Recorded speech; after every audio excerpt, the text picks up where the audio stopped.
రైతులను మనం ఎలా ఆదుకోవాలి. ఈ దొంగ విత్తనాలతో చాలామంది నష్టపోతున్నారు.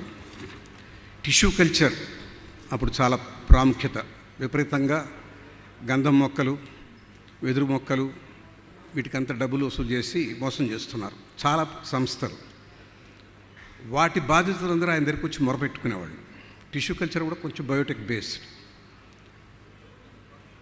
ఎవరో ఒక గ్రూప్కి ఆయన ప్రామిస్ చేశారు, మీకు అన్యాయం జరగకుండా చూస్తాను, మీకు మొక్కలు రాలేదు కదా అని నన్ను ఆ సంస్థకి పంపించారు మాట్లాడమని. ఆ సంస్థ బోర్డు తిప్పేసి వెళ్ళిపోయింది. వెళ్ళిపోయాక ఈయన చేయగలిగింది ఏమీ లేదు.